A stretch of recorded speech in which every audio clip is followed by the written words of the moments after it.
Well, mate, there's one subject we didn't get to, but it feels wrong to bring it up now because it's such a big, and I think it's a developing story, and I don't think we should hit it, but it's PGA Tour and it's Brooks Koepka and this possible return, and it's like, that feels like a big subject. And it's got time to play out. I mean, look, I think if you're the PGA Tour, you probably want him back. I just think the players are going to want some sort of compensation. I don't know how that's going to work out, but I don't know how much he got from Liv, but it was a pretty hefty amount. So I think those players would be like, look, I don't mind having him back. He's probably a decent name for the tour, but I don't know how they navigate that compensation, whether that's to the players, whether that's the tour, whether that's something, I don't know, maybe they say that he can't win any money for the first 2 years. Saying here that Brooks, and again, Google, but Brooks Koepka's Live contract signed in 22 was reportedly worth over 100 million for a multi-year deal.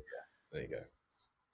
5-year deal expiring in 2026, though exact figures remain undisclosed. He earned significant bonuses, including an estimated 50 million signing in 2022, dwarfing his tournament winnings initially, though he later won the 23 PGA Championship while an active Live player.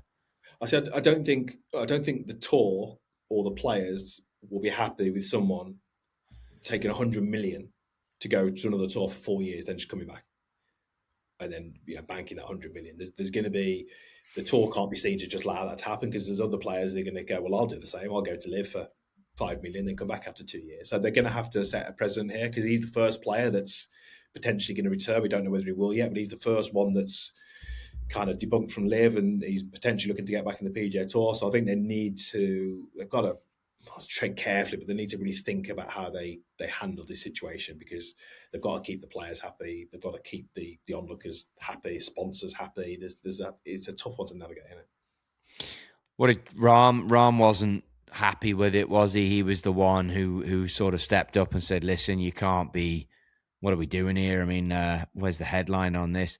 I have an idea, said John Rahm, 2-time major. I don't know how it works. Does he get reinstated right away? I don't know. So he was pretty chill about it. Yeah. He'll probably play a minimum, I would say. Why not? The events he likes, the big ones. If he can then make himself into elevated tournaments, blah, blah, blah, he'd play those. He just answered it very blandly. The tour will want him back, but 100%. It's just how they do it. Because if they get this wrong, it could be not a good look for them, and they could piss some of the players off, and I think they've got to handle this right. Look, I think at the end of the day, fast forward 6 months, he'll be on the PGA Tour. I think it's just how it happens. Exactly.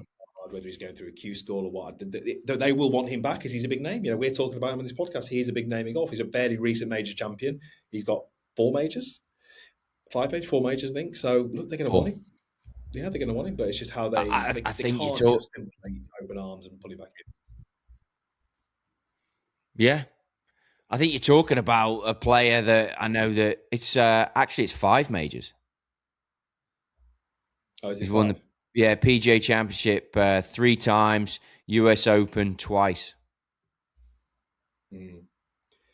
So there's another player, isn't there? I mean, you got a few of them. You got someone like a Spieth, who at some point looked like he was going to bag double figures. Then you got like Brooks, who looked like he was going to run off and get double figures.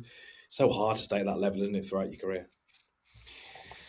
Everyone's going to want him, though. I think you're right on that, and I think everyone is going to want him, and I think maybe those things are why you demand 100 million on your contract to sign with Liv. I get it. Young family, commitments to play less golf, but yeah, this is going to be, I think Rory's going to have a big piece to say. I think Rory's going to want him back, to be honest.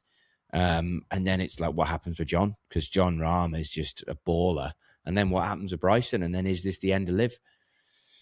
Maybe. Could be. To be continued, Bobsy. To be continued.